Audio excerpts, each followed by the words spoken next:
G'day, welcome to Pay It Forward. Today we're talking about sewing ears on. It's a touchy subject, I know, in this industry. It is my most hated thing to do, but so many of you continue to keep asking me about the best way to do it. So I thought I would give you a little masterclass short and show you me sewing on the ears of True Blue, one of my masterclass projects. It is the clearest video I have, and it really does give you a lot of information and detail. Now in this video, I'm using thermoplastic in True Blue's ears. That is a compound that you cut and put inside ears, and you sew it in and you warm it up and you can shape them. But this video is relevant to any ears that you might be sewing on, tiny ones, round teddy bear ones. The concept is the same and you don't need the thermoplastic. We just do that in masterclass projects because it really elevates the whole finished result.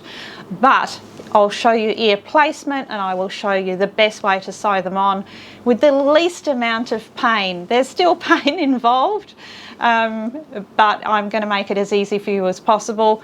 I hope you find this useful. So ear position is absolutely everything with most things, but particularly with this dog.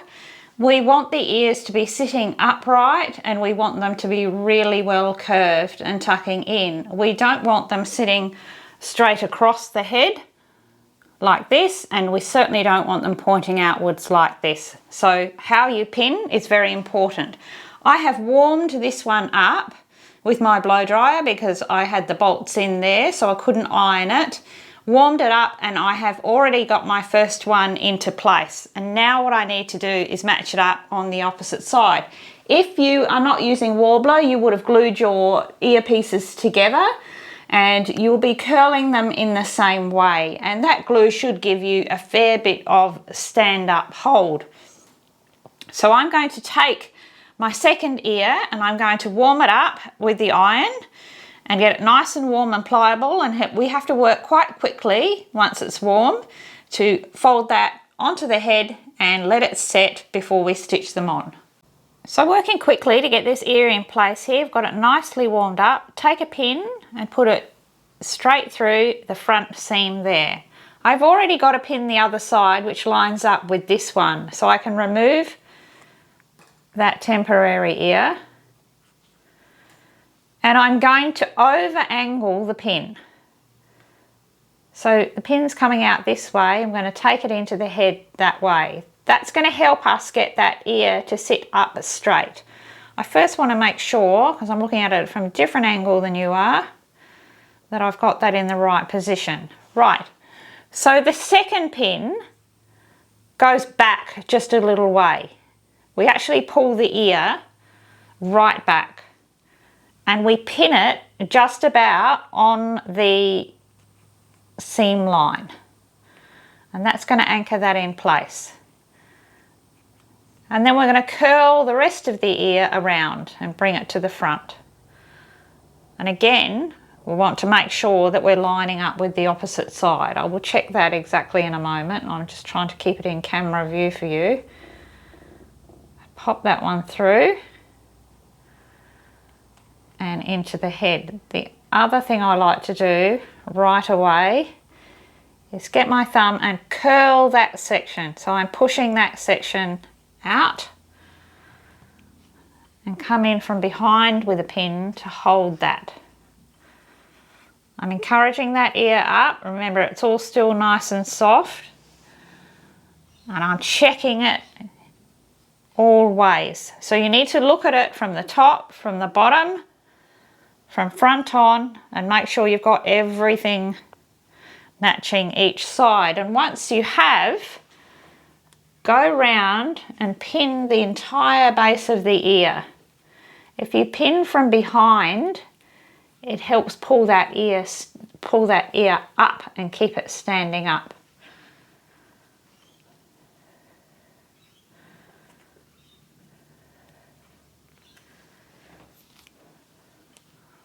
If you've got it in the wrong position, just take it back, reheat it, and have another go at it. And if you do have your ears sewn on and you've got Worbla in them and you're not entirely happy with the way that they're sitting, you can heat them up and reshape them. And you can always hold them in place while it's cooling with pins. So if you're using the ears, which are the fold over ears, you're still going to pin them on like this first. So you pin them on like this and they'll be upright, and then use a blow dryer to warm up that warbler to pull them down. When you do pull an ear down to a fold over ear, you need to have them sitting against the head.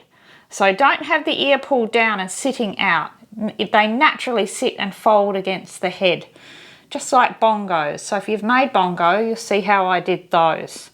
So I'm going to really check that, make sure that is all lined up. When I'm happy with that, I'm just going to let those cool. We're going to come back and stitch them on. I'm happy with that ear position now, and those ears have cooled, so we're going to sew them on. So how we start is we come in at the back of the head. So I've got a knot in the end of a long strand of extra strong thread. It's just a single strand. So I've just come in anywhere there, and I'm going to bring my needle out at the starting point on the head, right at the front point of that ear, where that pin is.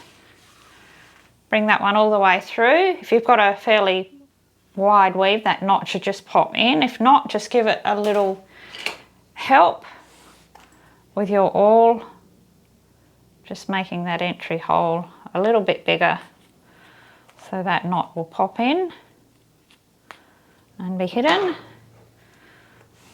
And then that should hold there at the front. Our first stitch, now normally, you've seen me sew ears on before, and I go into take up some of the ear into the head, and I come out somewhere at the back of the head. I go back into that same hole and back again, and I keep working through the head that way. A lot of people have told me they have some trouble with getting divots in the head doing that, so today I'm going to show you another way. So with this way, I'm going to dive into that ear at the front there, into the head, and I'm going to come out at the base of the ear here.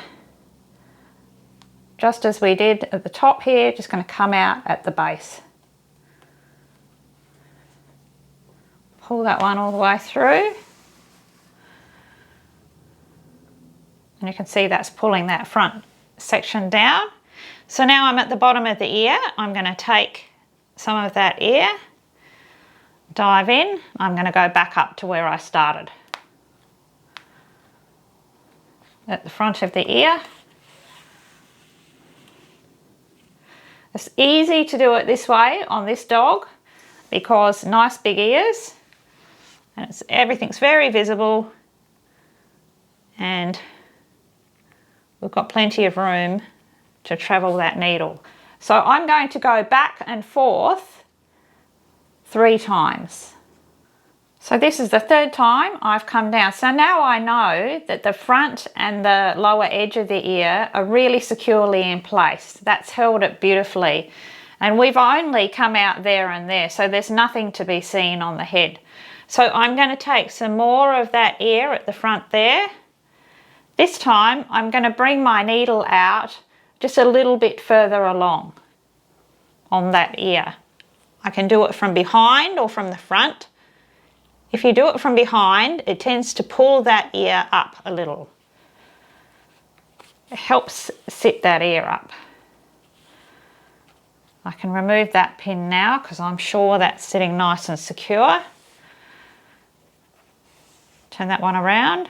So now I can dive in to the back of that ear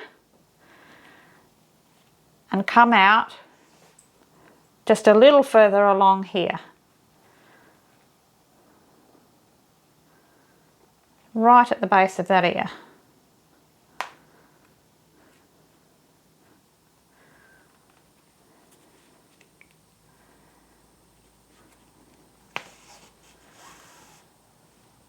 Pull that one nice and tight. Then we're going to go back in and do the same thing. We're going to come out and go just a little bit further along. So you can see what I'm doing this time is I'm just going through the head but I'm coming out on the base of the ear each time. So you can work your way along the lower edge of that ear and you'll get it all sewn on perfectly. And there'll be nothing to show at the back at all. You wouldn't do this with a smaller ear. It's just too tricky. But on this one, it's nice and visible and you've got plenty of room to go back and forth. So you can see I'm just travelling up a little higher each time and a little further. When you're all done and you feel like it's quite secure, you can do a couple of big cross stitches back again to the base and to the top, just to make sure it's all anchored on, and you'll end up with the perfect upright ear.